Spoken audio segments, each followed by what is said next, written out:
Getting scurred. Getting scurvy. We're always getting scurvy, you and I. Break out the limes. I even had orange juice today. Is orange juice acidic enough to do the job? I don't know. Actually, I have no idea. I just always assumed it was just citrus in general. Will oranges stop scurvy? Scorpions? That's the first thing that pops up. Will oranges stop scorpions? Now I have to know. Do scorpions stop scurvy?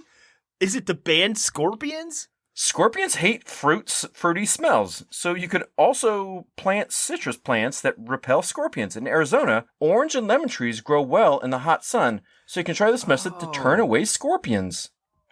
Oh yeah, oranges, scurvy. It's the worst supervillain I've ever heard. Yeah. I think they'll do the job. Oranges and lemons prevented scurvy. You did it. That's why I don't have scurvy. One more day without scurvy. I had a limeade yesterday and I had orange juice today, so no scurvy for me. It's all gout from here on out. Gentlemen, let's broaden our minds. Are they in the proper approach pattern for today? Negative. Hold the weapon! Now! Charge the lightning field.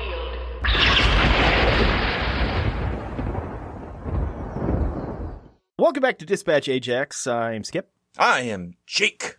My grandma had a dog named Scurvy. Okay. It's just when I think of scurvy, I think of the dog Scurvy. Oh, okay. All right. That's all. He was a cute dog. Kate used to have a cat named Gerby, who was named after Dr. Joseph Goebbels. So, yeah. She said it was either going to be that or Steve Buscemi the cat, so it became Joseph Goebbels. I think I would have picked Steve Buscemi the cat. No, she just liked the reactions people had to it. That's why. Yeah. Really great cat. Acted like a dog. Used to go on walks with us. I don't know where to go from there. Well, probably to the world of horror. Skirt already. Horror world, I guess. I don't know what that would be. It's like Cool World, but somehow cooler? Less Brad Pitt, I'm sure. Well, most things have less Brad Pitt, but more Kim Basinger. That's why the world's worse off. So many things have more Kim Basinger, though. There's like a serious deficiency issue. You got to get those two things in balance. The scales of justice are... Basinger and Pitt. White wine and shrimp. You gotta... Beaver Boys. Beaver Boys. It's still fucking funny. All right. So, and Kim Basinger. I'm thinking about vomiting on Kim Basinger. Brad Pitt's watching in the corner, in the cuck chair. Somebody's shitting on a table and Kim Basinger's underneath. Jim McMahon is there. Jim McMahon?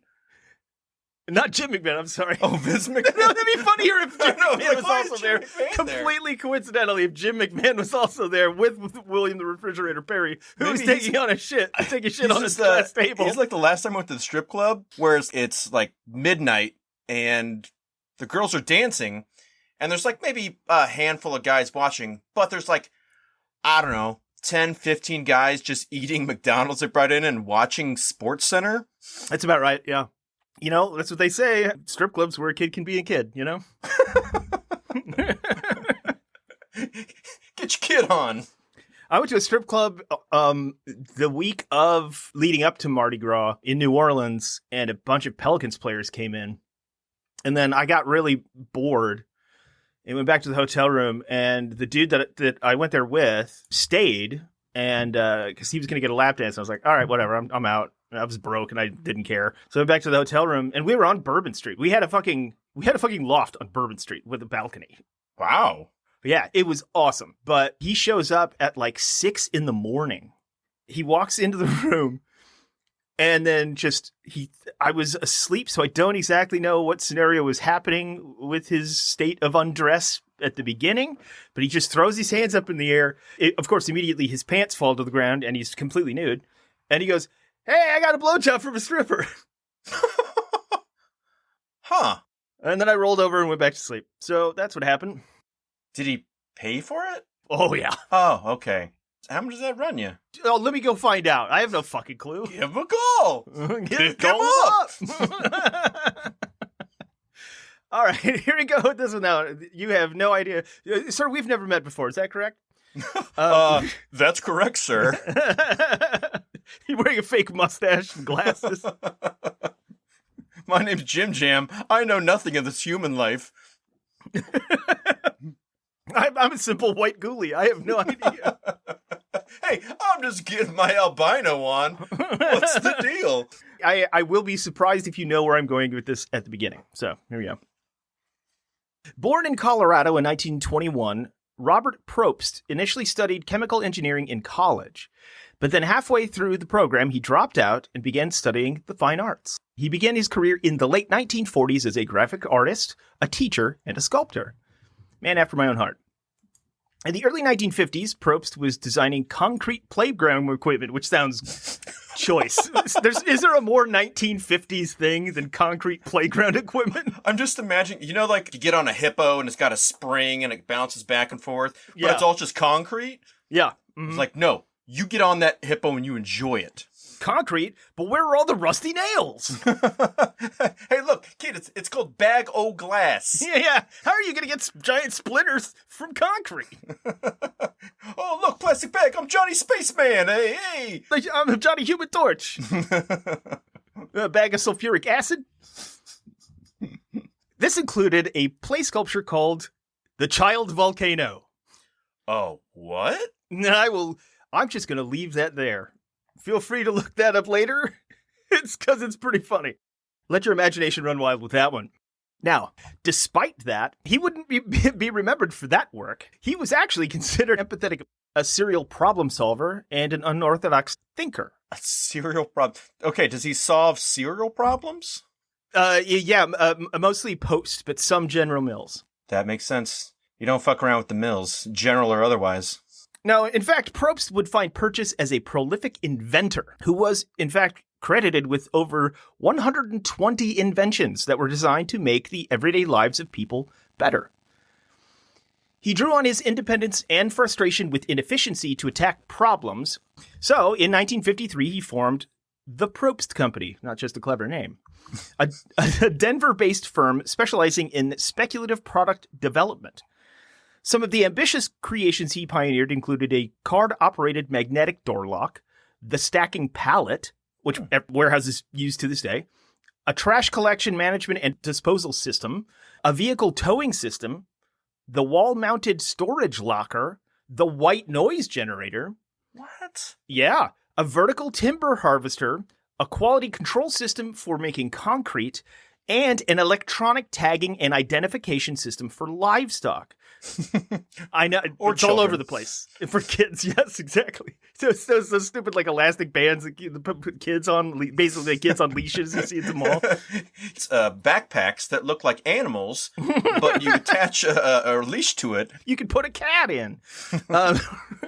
This system included a pistol that would shoot powdered asbestos through a stencil onto the side of a cow, and special infrared glasses so you could see the animal's ID number because the asbestos would pop out, I guess. Oh, is it going to stay there forever? Yes, it was essentially a tattoo.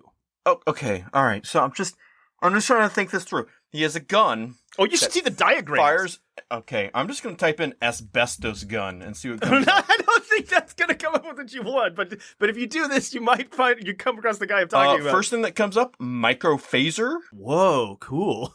The asbestos analyzer. Well, see, the thing is, nobody really implemented this because they eventually just went to that RFID tagging system on their ear. Or even before that, just the plastic printed number system that they tag on livestock. So his thing never really caught on. It didn't matter. Okay, what I then came to is Acrobat's asbestos gun. Carl Zanti from Earth 616, the Acrobat's asbestos gun was a gun carried by the Acrobat that could shoot liquid asbestos. He used it on the Human Torch to douse his flame after conning him into robbing the Glenville Bank. Ironically, did nothing for the fire. He died of cancer 30 years later. Well, he was a robot, so it didn't really matter. No, I mean the Human Torch. No, I mean I think it was the robot Human Torch. Oh, that's why you don't hear. That's why Johnny Storm filled that gap, man. That void. There was a power vacuum. Ironically, the original Human Torch would only become a flame if he wasn't in a vacuum. So that's how it worked. We know too much about this stuff. What a conundrum. In the early 1960s, Propst also initiated research into the troubled state of patient care in hospitals. I don't like that. I will say this, his heart was always in the right place. He meant this very sincerely. It was just made of asbestos and concrete. It was just bored on the outside of his body, but it was in the right place. See, at this point, obviously, hospitals were cold and sterile and not in the way they're supposed to be sterile. And Propst sought to tackle the well-being of the infirm. So he collaborated on the creation of one of the earliest heart pumps, but it wasn't his sole invention. He was better known for creating what at the time was called the Co/Struck system, which was a streamlined hospital services system with mobile and modular containers, carts, frames, and rails. This is essentially what every hospital uses standard. So the idea of the crash cart, the idea of the gurney with that bends up and down, he created all of that. The rails along the walls so the infirm can move around. All of that was him. And it's very much in his style because he didn't just make a device or an object or a thing. He would create an entire ecosystem that these things would function in to facilitate the entire concept of the thing he was trying to reinvent. And that was his hallmark. And he was a genius in so many ways for doing so. It also ended up being his not downfall, but his Oppenheimer moment in a weird analogy. This system also included the folding hospital bed. That's kind of a big deal. Oh, yeah. Yeah. Later on, he would create a mobile office for the quadriplegic. Long before the AMA, he was doing a lot of, they ask me anything that he did. He was doing a lot of work in helping to aid with, for lack of a better word, the disabled.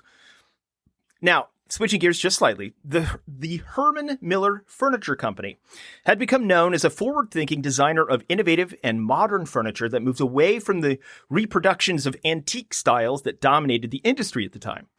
To this day, they remain known as one of the defining pioneers of what we now call mid-century mod aesthetic. They came up with some awesome shit. So think about the later seasons of Mad Men. That's all the Herman Miller Furniture Company. So in 1960, Herman Miller, the company, created the Herman Miller Research Corporation, a subdivision, placing the new organization under the supervision of George Nelson, no relation, I'm sure, with day-to-day activities directed by Robert Propst. Although Nelson remained at Herman Miller's main campus in Zeeland, Michigan, Propst and the Miller Research Corporation were located in Ann Arbor, placing it in close proximity to the University of Michigan campus because it was a lot easier for him to access resources to do research on campus and access to a lot of, I'm sure, really, really cheap labor. The Herman Miller Research Corporation's mission was not to address problems with furniture itself, but to solve problems related to the use of furniture, which was right up Propst's alley. Their focus? The outdated system known as the bullpen. See, for years, office workers had labored in large open spaces filled with rows of metal or wooden desks. Executives were the only lucky schmucks that had private offices that could get out of the way of, all the typewriters going off and the cigarette smoke and the telephone ringing off the hook and all that kind of bullshit that characterized a busy open office. And as a result of that privacy, they were considered more productive. This is an excerpt from henryford.org, which I tried to get all rid of. I omitted all the anti-Semitic stuff. I'll just say that. Propst wasn't always a designer of quote-unquote things, but of situations. He attacked issues from the reverse, finding clues in the algorithms of human behavior working in high-stakes spaces. And in Propst's mind, bullpen offices had become pure chaos. Cobbled together furniture, uncomfortable chairs, and a struggle to incorporate new and emerging technologies into the workplace. The physical solutions he engineered encouraged ideas of access, mobility, and efficiency. His modular approach to the office landscapes was intended to have what they refer to as a 1 + 1 = 3 effect, which is to say, not possible, which is to say that by implementing physical change, quote, knowledge workers could then springboard off of an improved relationship with their workspaces, which were suddenly more hospitable to launching new ideas, productive workflows, and transformative projects. He basically did what every fucking tech startup has been trying to do for the last 30 years. But this was in the 1960s. So his solution, The Action Office. Whoa. Does it come with a kung fu grip? I was gonna say Action Office figures sold separately. Hatred for the Jews sold separately. This was an office layout that relied on lightweight sitting and standing desks. It had standing desks and filing systems. Acoustical panels would help insulate workers from the noise of telephone calls and typing, but not close them off from everyone else. It was the world's first open plan office system, a bold departure from the fixed assumptions of what office furniture should be. With Action Office, Propst created a workspace solution that would fit the way people really worked. It was designed as a set of components that could be combined and recombined to become whatever an office needed over time. Now, the new system included plenty of work surfaces, display shelves, partitions, which were intended to improve privacy and places to pin up work. The Action Office even included varying desk levels to enable employees to work part-time standing up, thereby encouraging blood flow and staving off exhaustion. The designs were modular, often set up at 30-degree angles from workspace to workspace. It was like this weird, cool lattice thing. It was meant to humanize the experience of office work, thus increasing efficiency. The result? Executives hated it. To them, luxury belonged to them, but also they wanted to pack as many people into a workspace as they possibly could. Nobody bought the Action Office. So, in 1968, 4 years after the creation of the Action Office, he premiered the Action Office 2. Electric Boogaloo. I was waiting for that, yes. Propst, as I was writing it, I'm like, he's going to say Electric Boogaloo here, God and then... damn it. The Reckoning, how about that? No, it's not a bad thing. I was just like, somebody's going to say it. Here it is. Propst's goal for Action Office 2 was to be a flexible system to encourage what he called fortuitous encounters, which is one of the shadier parts of Craigslist, trust me. Spontaneous conversation, idea sharing, and so forth.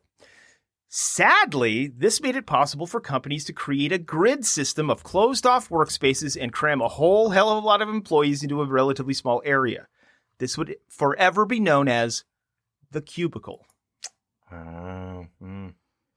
So, as the American dream has become the elusive brass ring, the conditions and foibles of toiling in the American workforce have shifted, as have our fears and anxieties. Increasingly, our jobs grind us down with everything from physical labor to constant content creation. The capitalist and neoliberal project was and is a coordinated effort to dismantle the progressive gains of the working class made in the early to mid 20th century. Specifically, but not limited to, the New Deal, which lifted the entire country out of the depths of the Great Depression. That massive undertaking, along with the unionization of labor, the forced implementation of workers' rights, and safety regulation, helped close the gap between the cartoonishly rich and the desperately poor, created a middle class, improved the material conditions of most Americans, and allowed for the concept of retirement, with a capital R. This, of course, sparked a vicious backlash of the haves, starting with violence and shifting to the far more effective manipulation of the cultural consciousness. The upper classes villainized social programs and organized labor, all while gutting legal protections, then gaslighting those most harmed by their actions. To the extent that the lower and working classes have shifted from the left to the right, despite the direct implications such policies and business practices have on their living conditions. Wage theft, exploitation, and in some cases, actual slavery have become the norm over the last few decades. That combined with the intentionally stagnated pay, increased cost of living, the gig work loophole, and the lack of affordable housing due to robber baron behavior of investment firms has led to the bleak realization that to the American worker, this is all you are, and this is all you will ever be. Now, that having been said, we are going to explore today the increasingly relevant genre of workplace horror. Oh, I was like, wow, I think that's where this is going. Yep. I had to get it all in. I had to get all of the commentary in. No, that was a fascinating journey. I spent all day writing that. I hope it worked. What an interesting story. What an interesting guy that led to what we have now in so many ways. And he was literally the exact opposite of what he was trying to achieve. To the extent where during the implementation of things like cubicles in that kind of work environment, productivity plummeted. Employee satisfaction with their jobs plummeted. It created this general malaise that became famous throughout American culture. And only recently have some companies, on the whole, moved back to open plan workspaces because it just it just doesn't work, and it grinds your people to the bone, which is where this genre came from. Combine that with the Reaganist gestalt of the 80s, and it is a horror show. So, specifically for this, mostly due to sheer number and quantifiable criteria, we're going to focus on horror in the office. Okay. And I did that for a specific reason. It's a lot easier to quantify office horror than it is just workplace horror. Yeah, because workplace is anything. Exactly. That's why I had to really narrow the scope here. But when I did that, I realized there are actually very, very, very common criteria that most of them follow. And so it was really easy to create to define a subgenre here. These stories are unique in part because the same elements that make them terrifying are also prime for comedy, fantasy, and action. I mean, look at Die Hard, you know? Mm-hmm. Yeah. Mm-hmm. So the office setting is infamous for monotony, the soul-crushing lack of upward mobility, claustrophobia, and the feeling of loneliness even in a building full of people. Being surrounded by peers without real connection, all equally trapped in their own spaces, is a strange kind of isolation. God, you just described Severance in 2 lines, you know? That is exactly what I'm getting at, yes. Sorry. No, we're going to talk about Severance, yes, because that is a primo example of that show. That is a classic office horror in general. Coming to realize that the sum total of our lives boil down to a handful of menial tasks carried out again and again ad infinitum is its own brand of horror suffered daily. Many offices have bureaucratic hierarchies, often physically stratified, which seem to be scaled not by merit, but by actions and motives that feel intuitively oxymoronic in being petty, backstabbing, pandering, nepotistic, childish, or cutthroat. Things that feel antithetical to the buttoned-down, rigid structure of the whole damn thing. In the loneliness and monotony, it allows space for the imagination to go unchecked.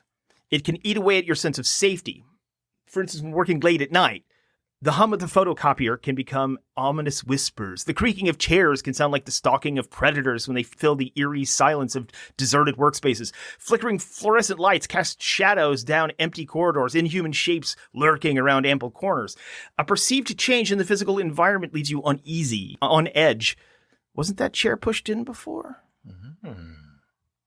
Now, according to TV tropes, workplace horror is a subgenre of horror where someone who's just trying to do their job may find themselves in mortal danger, while supernatural, and sometimes not so supernatural, entities are trying to kill them.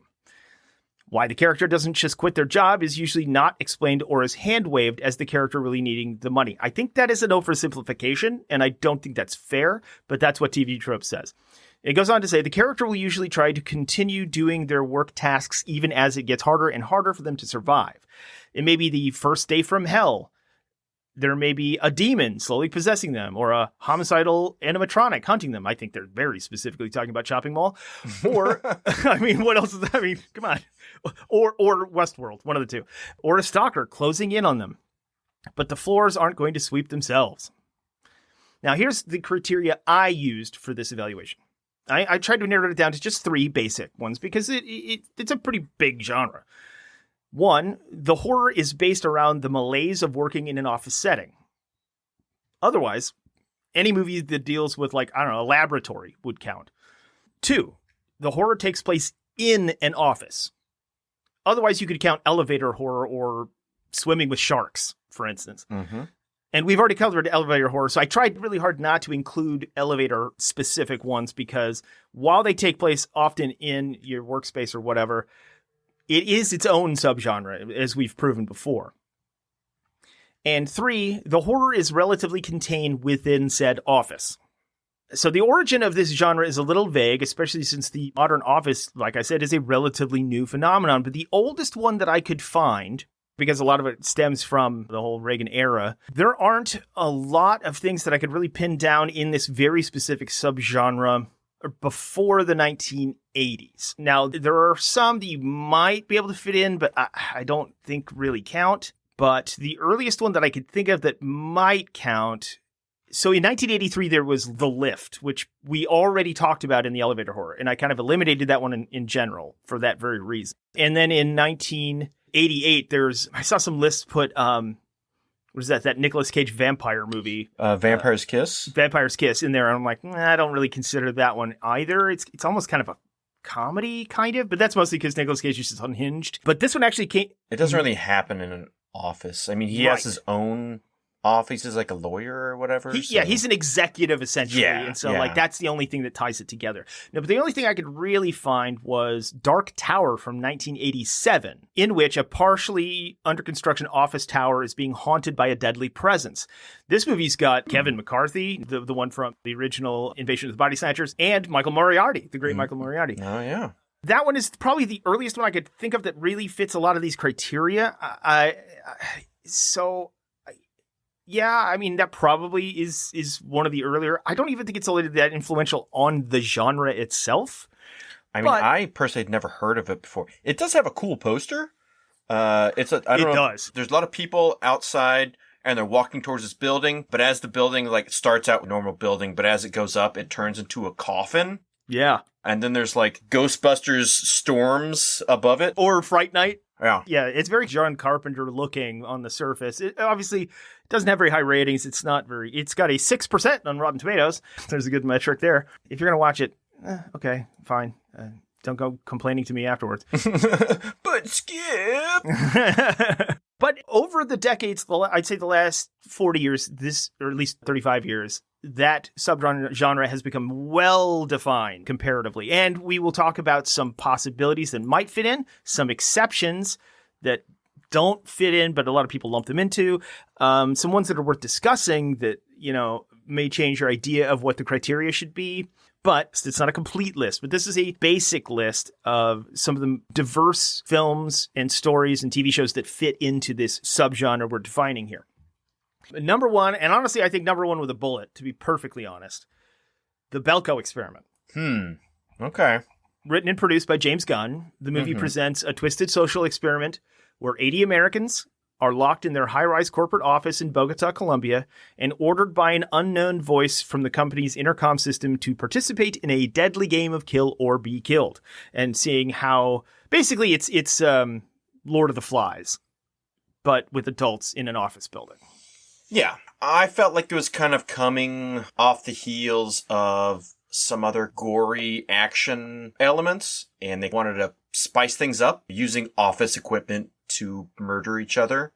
Mm-hmm. Is this number one for being the most identifiable in this genre? Okay. I think Okay. the easiest one to just point to and go, that's office horror. Yes. Right there. Yeah. No, yes. Everybody's in their khakis and button-down shirts. They get thrust into this scene where they have to kill each other with the office equipment that they have on hand. They cannot leave. They're stuck. And there's obviously Reagan-esque corporate overlord who's forcing them to do this. Right.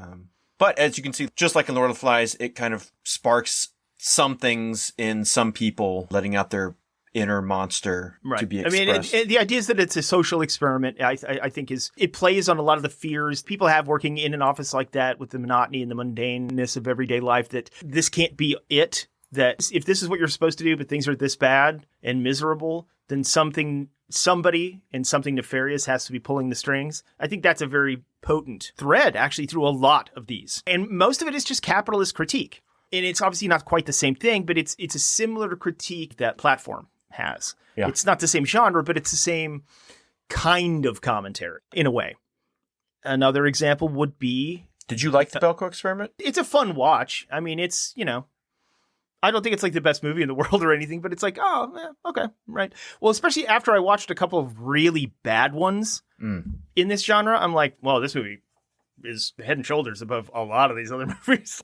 It's snappy, it's self-contained, it's easy to understand. There aren't a lot of logical fallacies. There isn't a lot of inconsistency with it. With a lot of these, the motivations are weird, or the conditions under which certain things happen are unbelievable, or there's just real problems with the entire premise, This one, at least, it's kind of cut and dry. You get it. And for that reason, I'm like, it's a fun watch. That's fine. I mean, it's not even one of Gunn's best movies, but it's like, all right, okay. Well, sure. He didn't direct it, for one. He just wrote it. Right, I mean, no, but but I was also including, Dawn of the Dead, which is one of his best written movies. He just produced and wrote it, yeah. But nowadays, he'd probably write, direct, and produce it, but... I was looking at my review from at the time. Man, I hated it. Really? I don't know if I have such a loathing now for it. It's just kind of there. I don't really think about it or anything. But I really hated it then. Well, it is mean-spirited, and that I think you and I both kind of like move kind of an aversion for that. But watching that one and then a lot of these other ones, I'm like, no, it's actually pretty competent. Because some of these are just terrible, unwatchably bad. A lot of it is just sort of edgelordy, incel revenge fantasies.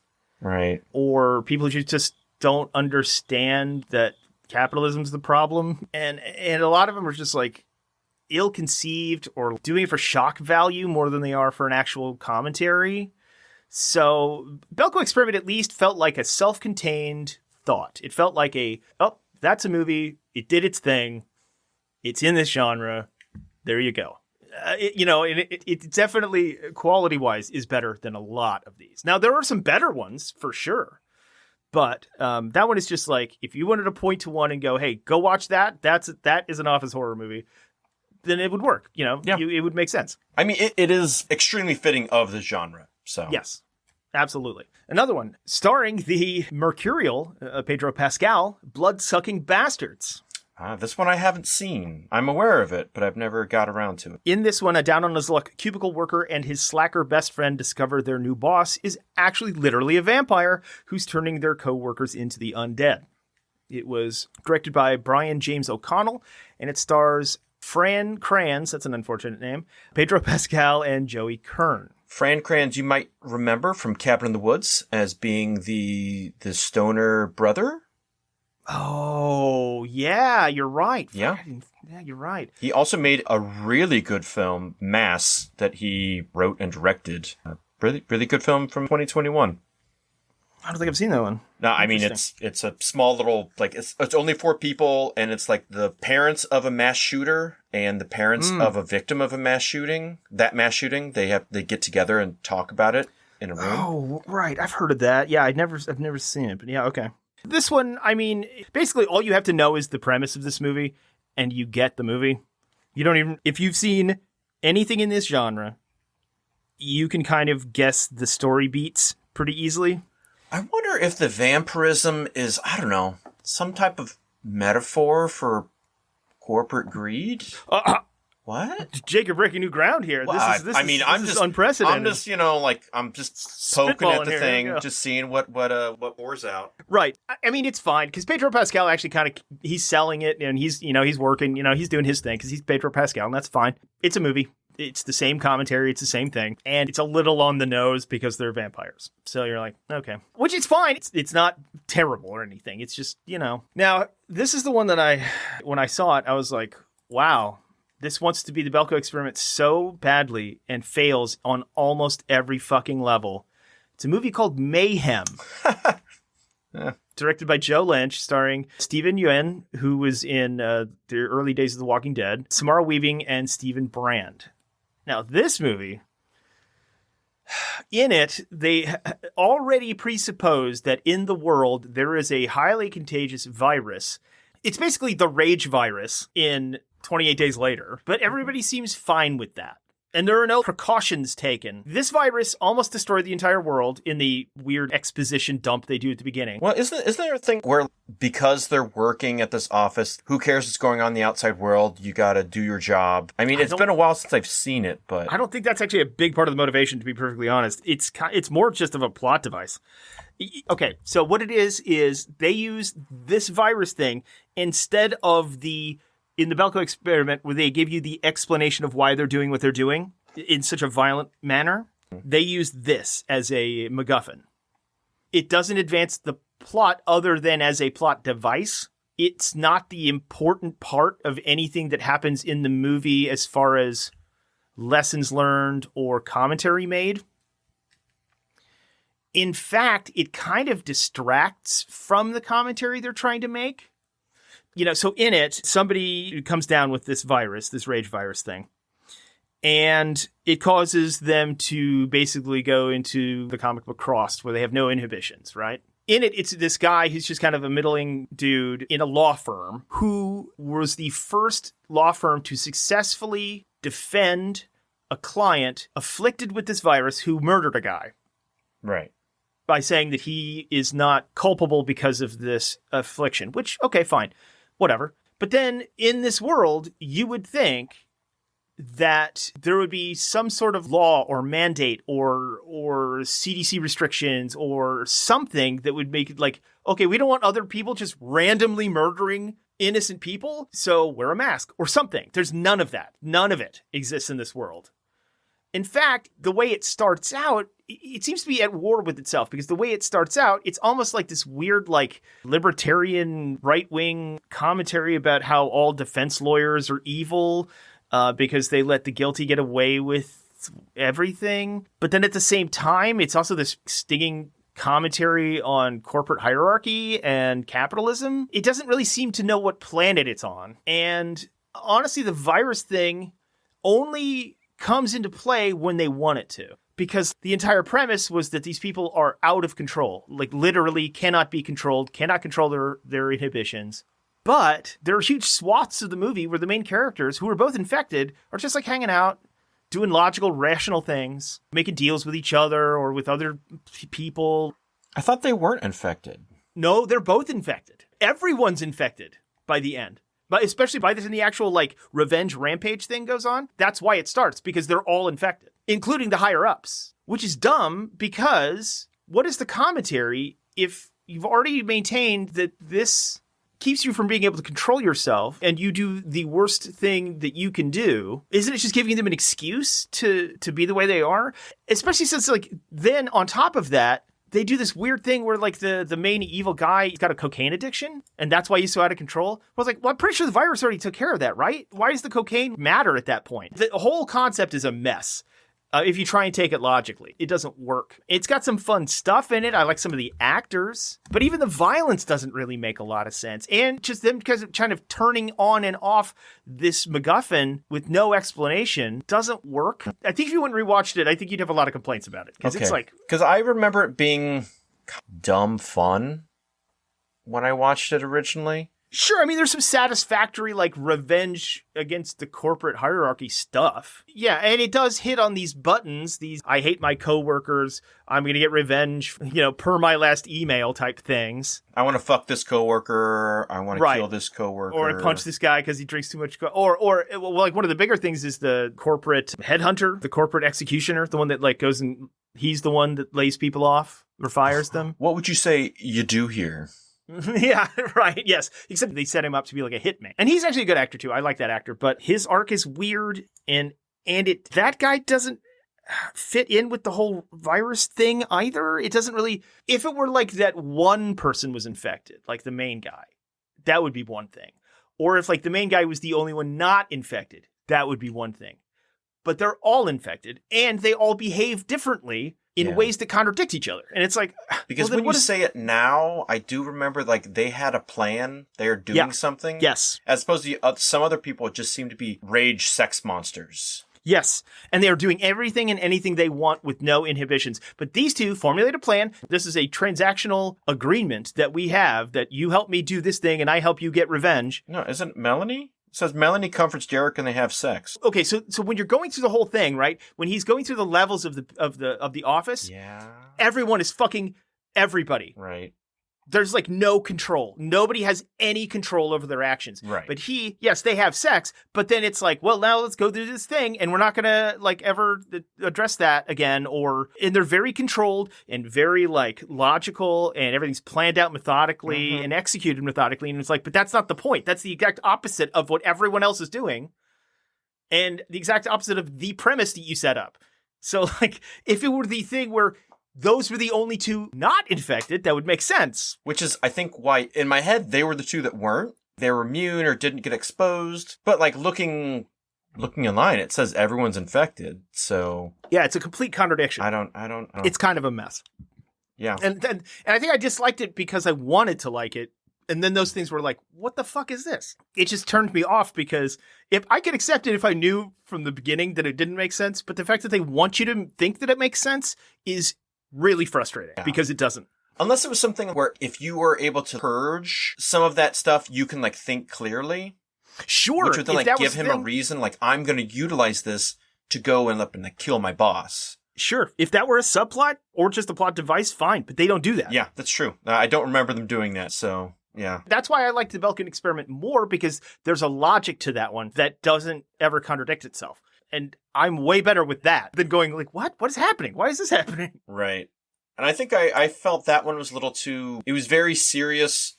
It was a bit more of like a horror kind of thing. And it was very torture-y based on the kills, as opposed to this, which has some of that stuff, same utilizing the office for kills and whatnot, but it's meant to be funnier, more playful and actiony. Even though the Belgian Experiment is also meant to be funny. It is a dark, dark comedy, but it's not meant to be like laugh out loud funny. It's more satirical, which I do appreciate that, because that's kind of what I want out of the genre. Either be really serious or give me sort of like a premise you understand if there is a joke or not, you know?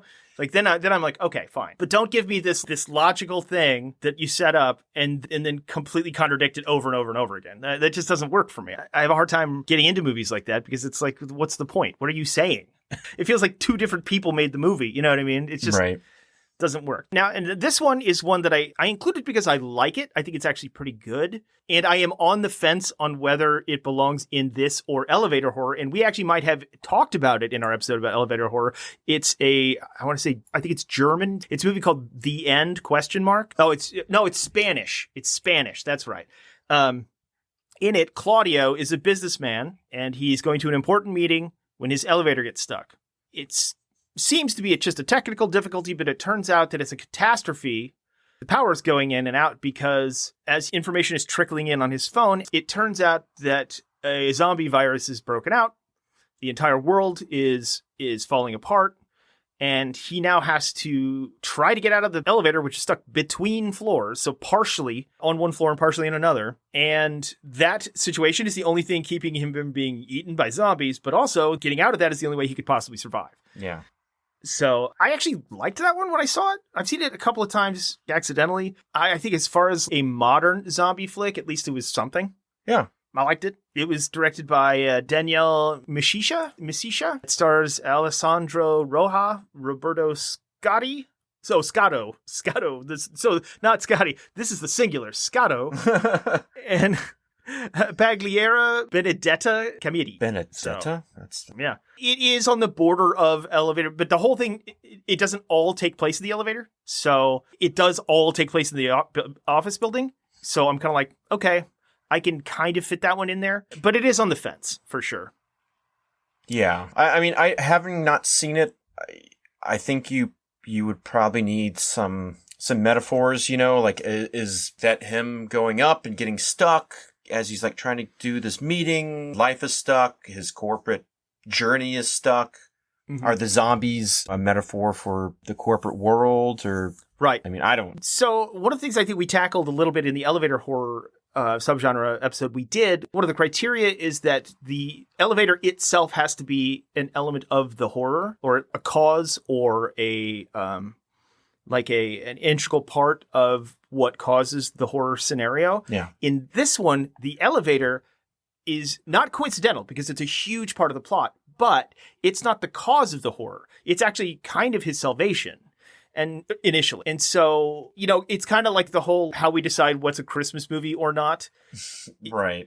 Is that part of the plot of the thing in that it advances whatever horror element they're using?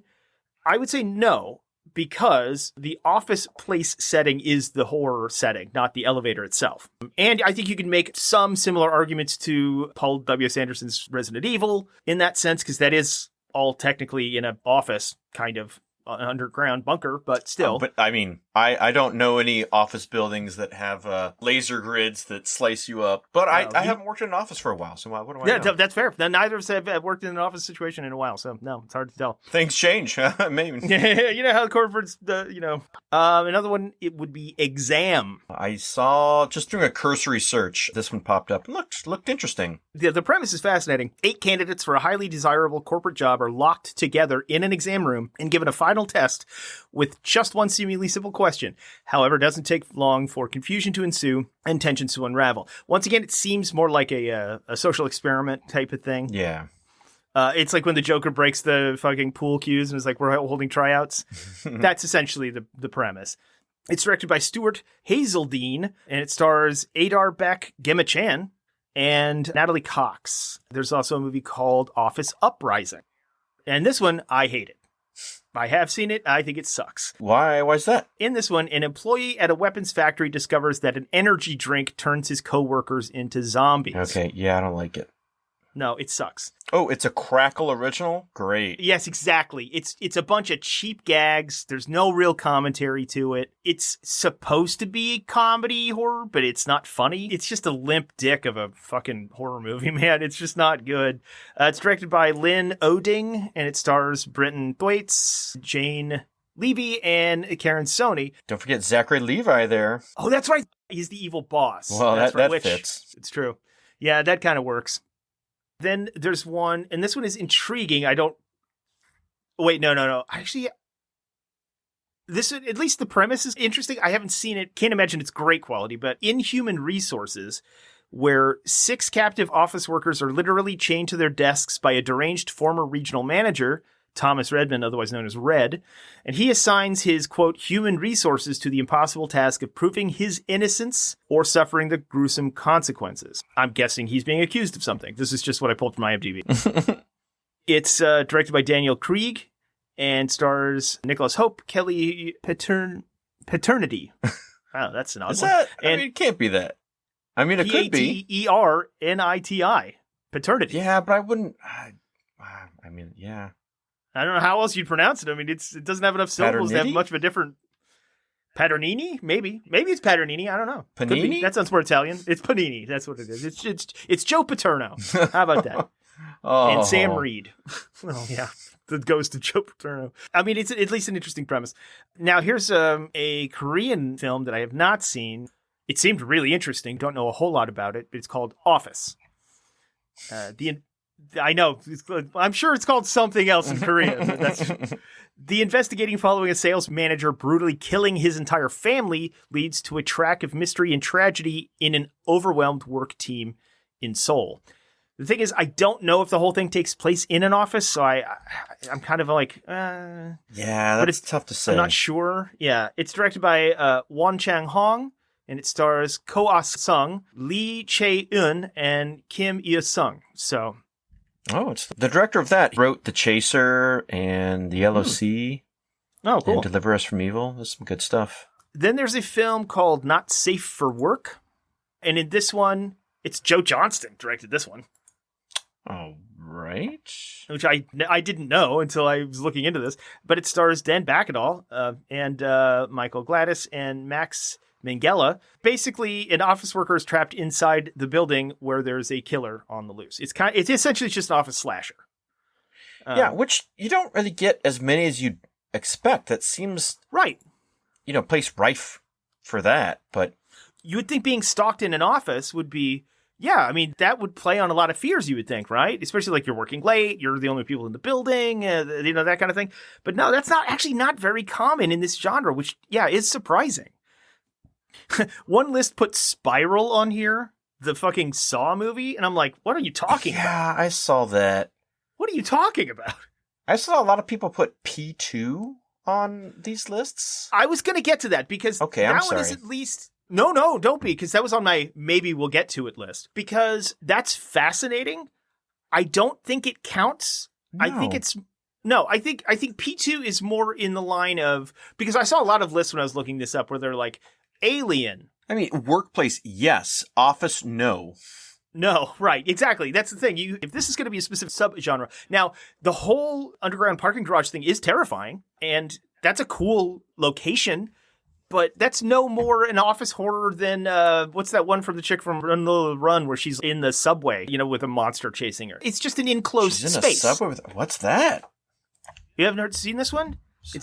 I like that movie, actually. I mean, it's kind of a nothing movie, but it is a fun little horror action piece. The Tunnel? Is that it? Yeah, she's trying to survive. Franca Potent? Yeah, Franca Potente. Yeah, that's I don't... Creep looks right. Trapped in a London subway station, a woman who's being pursued by a potential attacker heads into the unknown labyrinth of tunnels beneath the city streets. Oh, that's fun. It's ambiguous what it is that's actually following her. Oh, is Sean Harris the creature thing? Mm-hmm. Huh. Yeah, I like that one. But I mean, like, if P2 counts, then that counts. I wouldn't count P2. I don't either. No, not I mean, at all. if it was the the parking garage for a mall. How is it any different? Right, exactly. Yeah, in fact, do they tell you what it's the parking garage to in P2? I don't even remember. I mean, they probably do, but I just don't even fucking remember because it's not important. I mean, I think it's just like her office building parking garage. And she goes in to work and then, because it's like Christmas Eve or whatever. Again, is it a Christmas movie? That's a good point. But then, she starts getting stalked by someone. Right. Yeah, exactly. But the office place, the workplace, doesn't matter because it's the garage that's important. So it could be her apartment building. It could be the mall. It doesn't fucking matter. So it's not an office horror. It's not even really a workplace horror. It's just like, it's just being in an enclosed space. It's part of her workplace, and technically it's part of an office building. Sure, but those are just technicalities that don't fit for the genre. Those don't matter to the plot. Yeah.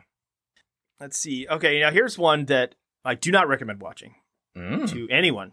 Okay. Mostly because it's just fucking terrible. And it's sad because of some of the people involved. It's a movie called Nether Beast Incorporated. What? Starring Daryl Hammond and Dave Foley. What? Yeah. Okay, I gotta look this up. Nether Beast Incorporated? Yes. It is essentially Bloodsucking Bastards, but with Daryl Hammond instead of Pedro Pascal. Well, that's a downgrade. Yep. And Dave Foley is one of the major office guys, which is only funny because if you like news radio. But other than that, he's not good in it. Daryl Hammond is terrible in it. It's one of the dumbest slapsticky bullshit movies in this genre that has ever existed. The tagline on the poster is "Work Bites." Yeah, it sucks. That movie fucking sucks. I don't even know if I got all the way through it. Tell me how I really feel. Well, you watch it and you tell me I'm wrong. Oh, I'm not going to watch this. Exactly. This is the bullet you took for the podcast.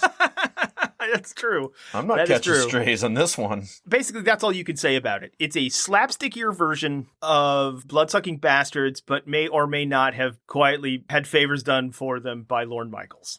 And that goes along with our next one, which I kind of put almost in the exact same category, a movie called Stalled, which also sucks, where a janitor gets trapped in a woman's restroom and encounters an all-out attack by a horde of zombies. Yeah. That movie sucks. It's directed by Kristen James, and it stars Dan Palmer, Antonia Barnath, and Tamarin Payne. It's just as lowbrow. It's basically like if Paul Blart was the mall cop in Dawn of the Dead. Great. But sans the whimsy. It's funny. It's just going through some of these lists. I found a movie that I have, but I haven't watched. Uh-huh. Oh, really? Called Executive Koala. That's funny because that did come up too. I just didn't even bother looking at it. No, I've had that film for a long time, just waiting to watch it with somebody, but nobody wants to watch Executive Koala with me. Oh, I'll do it for those reasons, for sure. we could do an online watch party. That's fine. I don't know how much murder actually happens in the office space. But the fact that it's called Executive Koala and murder happens is already kind of enticing. I'm intrigued. Yeah. A murder is not the top of the list of things that I would anticipate happening in that film. That's like if Kangaroo Jack was secretly about a serial killer. Now I might see it. Yeah, I've seen some of this guy's other, Minoru Kawasaki. Uh-huh. He does some interesting stuff. Sure. Yeah, he did, God, what is this? Is it the Calamari Wrestler? I've seen that one. Classic. He's a squid, and he's sure. wrestling. So either he's a squid, or he's wrestling squid. Either way. Oh shit, I watched that too. I forgot I watched this. Man, I'm fucking sick in the head watching some of this stuff. Hey, man, I feel that game. I understand that completely. Macho Business Donkey Wrestler. Crab Goalkeeper was this other one I watched. Crab Goalkeeper. Or Oh my God. Yeah, they find a crab and they teach him. I mean, he grows life size.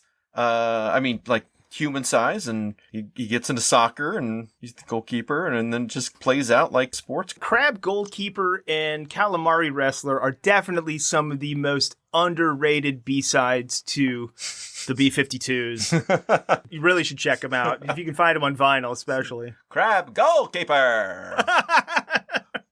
And then I think the last one that I was going to use as a sort of an example seemed really intriguing. It's a movie called Fired.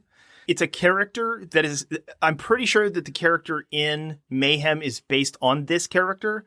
But the premise is that after firing 121 employees, the CEO, Joe Mittal, is tormented and terrorized by ghostly apparitions during a late night at the office. This is a British movie. It's directed by Sajid Warrior, and it stars Rahul Bose, Dinesh Lamba, and Nasar Abdullah. Huh. So I think it's actually an Indian production, but filmed in England. Filmed in Britain, Yeah. yes.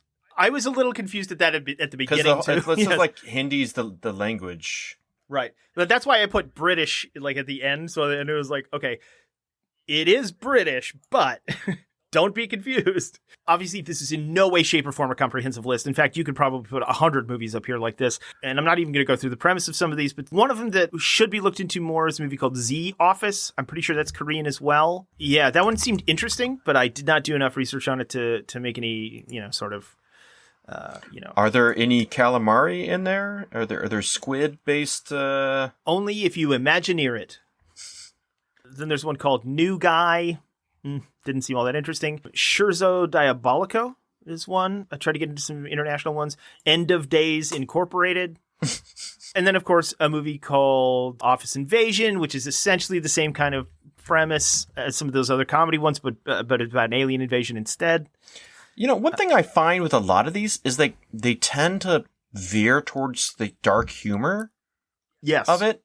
Yes. And I think that's because of the bleak nature of office life in general. And because a lot of people, and like I said earlier, it's because like this genre also is great in comedy. It works for The Office. It works for Office Space. It's a good comedy subgenre as well. And so I think some people either don't know how to handle that, or people assume that some audiences don't know how to receive it because they're looking for comedy and they're getting horror or something, or they're trying to toe the line. I'm not really sure, but yeah, you're right. They usually skew comedic. Obviously not all. In fact, most of the best ones are not in any way, shape, or form. But then, of course, there's Severance. Hey, we talked about that. The movie. Oh, we didn't talk about that. We didn't talk about that. I put them both on here. I just thought it was funny. So Severance, the movie, I love. At least I did the last time I saw it. It goes against my criteria a tiny bit because instead of taking place within an office, it's a corporate retreat. While still self-contained with the office workers in the retreat, it follows a lot of the same tropes, the same basic premise, just not in the literal office. So I didn't put it on the main list, but it does follow almost all the criteria, and it's a good movie. It's got a great twist in it, which happens relatively early on, and it starts out, you think comedy, but then goes dark. Oh, well, tying back, it's done by Christopher Smith, who did that Creep movie you were talking about with Run, Roller, Run Lady.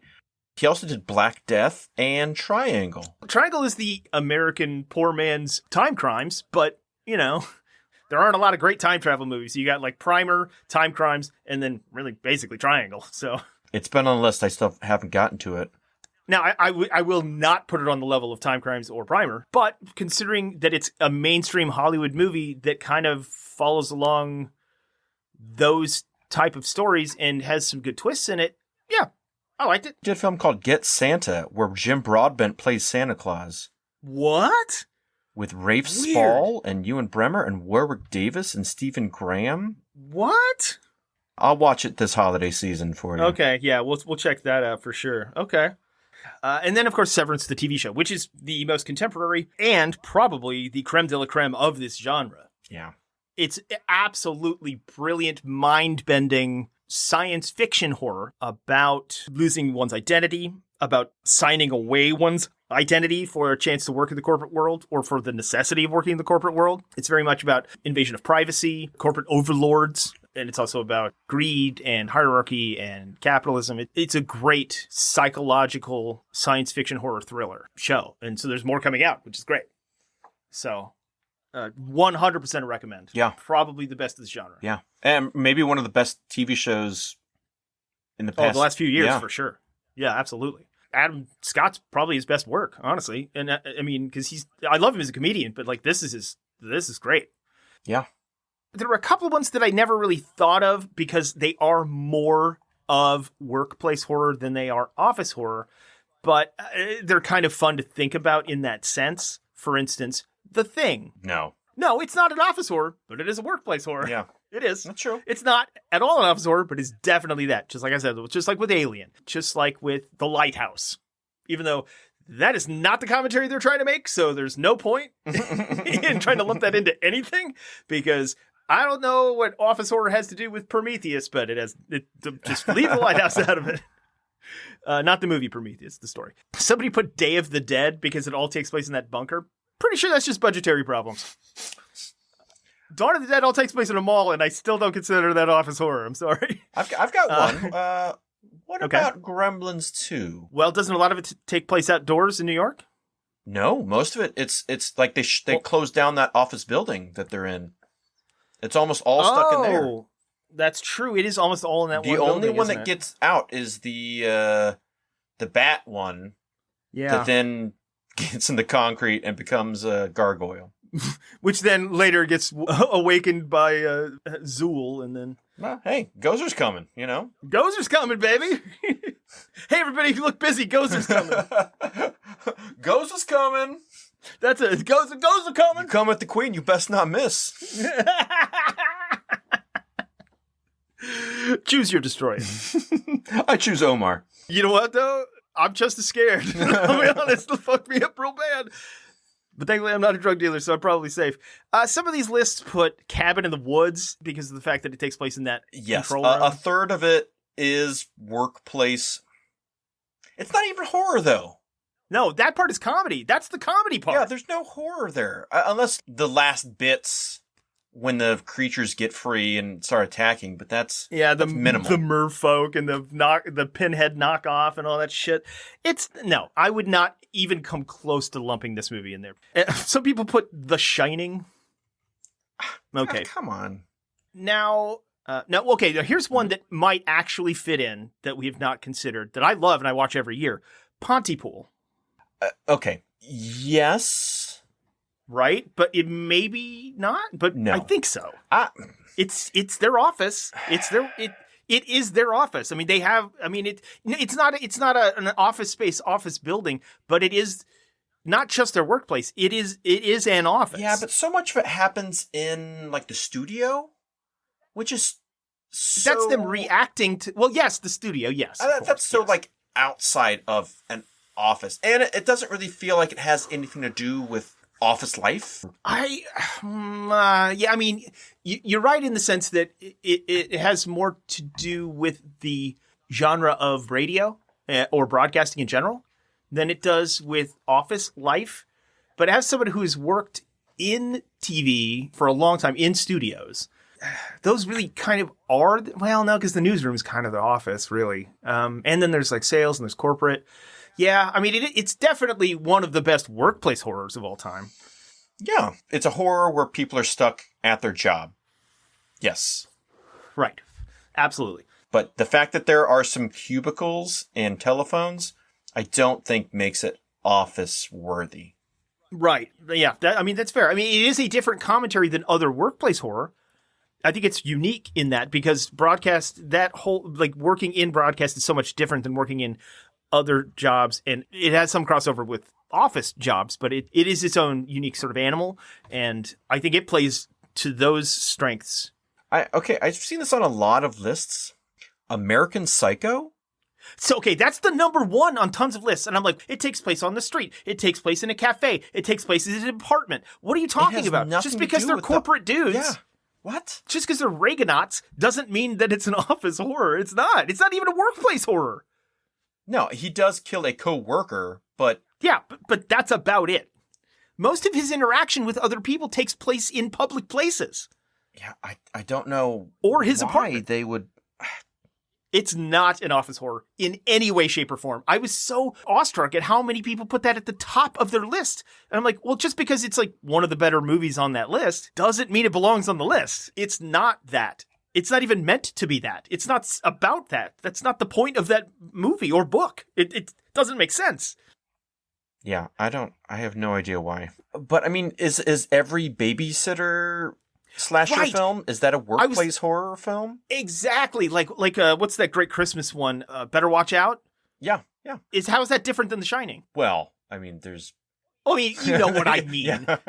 If that one is an office horror, then so is Better Watch Out. And neither of them are. So, I mean, like, that doesn't... Yeah, is everything with a babysitter... Is Halloween an office horror? No, of course not. Mostly because she runs across the street. I mean, Alien has a better case for being a workplace horror, even though a good chunk of the movie takes place on another planet, not even on the ship. Now, one of the ones I do like that I think is a little underrated, I've seen a couple of times, not office horror, but workplace horror, that I think does a really good job of keeping itself self-contained within a setting like that, is a low-budget movie called The Autopsy of Jane Doe. With Brian Cox. It's Norwegian directors Andre Øvredal. Yeah, or Øvredal. It's his first English language film. It takes place within the confines of a morgue, and the father-son coroner team are constantly coming into contact with supernatural events while trying to autopsy a Jane Doe. I like that movie, mostly because I like Brian Cox. It gives a sort of a little bit of credibility to an otherwise really low-budget horror. Like, even the actress who plays Jane Doe is relatively famous. I mean, she's been in a ton of stuff. It's a competently made horror movie, and I think it is 100% a well self-contained workplace horror, but it is not an office horror. Yeah. Yeah, I mean, so that's my list. That's basically how all of that goes. I would say one underrated one that is a workplace, and it's like a drama horror in a way. Mm-hmm. I don't know if you've seen Compliance. Have you ever seen Compliance? So Compliance it's a film based on a true story about this fast food worker who gets called into the manager's office, and someone is on the phone saying that she has stolen money. And this quote corporate person on the line is telling the manager that she needs to strip search this worker. And the manager does it and makes the worker take off all of her clothes. All right, it becomes like an assault type situation. While it was being filmed the whole time. Like the guy had set up a camera to catch it all. And it's it's more it's less horror, but more like it's uncomfortable. Absolutely. Especially that you know that like this all actually happened. The workplace horror subgenre is very wide in scope. The office horror genre as a subgenre is very well defined. Would Exorcist films, would those be workplace horrors? Right. Exorcist 3? Well, no, not the first one, because that's in somebody's home. But that's his job. His job as an exorcist, sure. But I mean, like, if it was workplace horror, then it would be at his church, you would think, right? So is Prince of Darkness a workplace horror? Is there a priest? I mean, yeah, Donald Pleasance, obviously, but kind of, I guess. But that's the thing. That's why it gets so muddled when you spread out. That's why the office one is so much easier to define than workplace horror. Yeah, workplace horrors is way too vague. Yeah, way too vague. But office horror is a very specifically, very well defined, at least by people like us, if you had subgenre. If you had a pest control horror film, and they have to go to other places. Arachnophobia? Yeah, I mean, yes. I mean, but that film isn't about the John Goodman character, unfortunately. I know, but I really wanted it to be. It'd be a much better film if it was. It would be, 100%. The trailers made it seem like it was. And it all takes place in one house, so other than like in the parts in Brazil or whatever the fuck at the beginning. But another one I saw on some lists that I just wanted to give a shout out to is Last Shift. Did you ever see that? Oh, yes, the one that's kind of like it's a demonic Manson thing. Yeah. Yeah, I mean, because the guy, the evil dude that haunts the place is basically Charles Manson, but like supernatural or whatever, and comes back to the poor nurse who's on her last shift before she quits the night shift at a hospital. No, I think we're thinking of different. This one happens at a police station. Oh no, I think we are talking about the same one. We talking yes, about I think we are. Instead of nurse, I think you're right. I think it's like she's like the yeah. She's like the dispatcher. or whatever. She acts as both dispatcher and officer on duty. Rookie it's cop is tasked with taking the last shift at the police station before it's permanently closed. Before it closes. Yeah. That's right. Okay. I was kind of conflating that with like Void and a couple of other things, which also workplace horror. The Void. Lovecraftian workplace horror. Is the Void? I don't remember. I mean... Yeah, the one of the main characters is the nurse that works in that hospital. Right. But that's what I'm saying. Exactly. I can tell you what an office horror movie is. What's a workplace horror? Well, we can have a debate, but you're not going to really nail it down all that well. Right? Yeah. So I'd like to end it with a quote that I got from a website while I was doing some of this that I thought was... I wanted to find a quote from Robert Propst because he really lamented creating the cubicle. He thought it was one of the biggest mistakes of his entire life. It's not to the same immediate consequential extent that Robert Oppenheimer had, but the same kind of thing where I wanted this to be something good and good Lord, what did I do? But most of his quotes are kind of mundane. He basically just called it insanity. He was like, I can't believe they did this with my creation. It was meant to be the exact opposite of this. So instead I found a quote by a game developer because and speaking of that, Backrooms? As a workplace? As a office horror? As office horror, yes. Yeah, I think that would work. But I kind of agree. I think that actually might work. It's cubicle. I mean, it is an office building. I mean, it's literally an infinite, fantastical office building. I mean, that one's interesting, at least. Yes, that is. Especially since it's not neither a film nor a TV show or, it's basically a meme video, but it does fill most of the criteria. I think, if anything, it highlights what became of Probst's creations and, like, the way that his layouts became horrors of themselves, Yeah, labyrinthian nightmares, which isn't that the point of the office genre of horror? It's not something quantifiable. You can go, well, that's a movie or that's a TV show or whatever.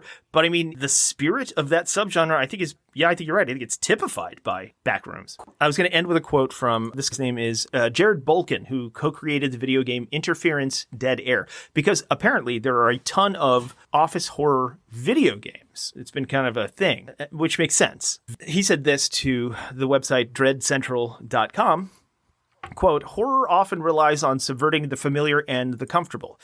But what's unique about the workplace is that for many people, it's already a source of dread, even before you add monsters into the mix. He continues, am I doing a good job? Will I still be here in a month, a year? Am I stuck here? Safe? Is this what I want to do for the rest of my life? Work forces us to confront those types of questions, and that's already terrifying. I mean, that's America. Capitalism, baby. Woo! That was a roller coaster, wasn't it? Yeah, I was not expecting that. Yeah, that's office place horror, office workspace horror. So I guess that's it for this one. So let's get off this work horror stuff. Yeah. Yep. Yeah, yep. let's do that. That's a winner, is what they call that in the biz. Hey, it's 5:00 somewhere. Well, we hope we haven't spooked you all too much. But a lot, though. But a lot. You're fired. Now we're dealing with horror. It fits. It fits. Well, you know what else fits? This podcast in your ear holes, gentle listener. We hope that you've enjoyed the ride and that you come back again and again.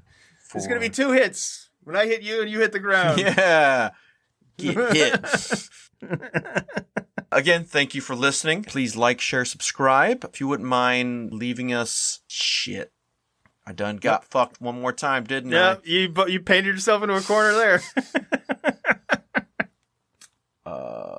Man. Cubicles. How about cubicles? All right, give us 5 dusty, confining, corporate greed-drenched cubicles on the podcast app of your choice. Ideally, Apple Podcasts. That's the best way for us to be seen and heard. Greatly appreciate that. And again, thank you. Thank you for listening. It always makes us happy that there are people out there that enjoy what we do and whatever wacky, silly things we get up to and talk about. But until next time, Skip, what should they do?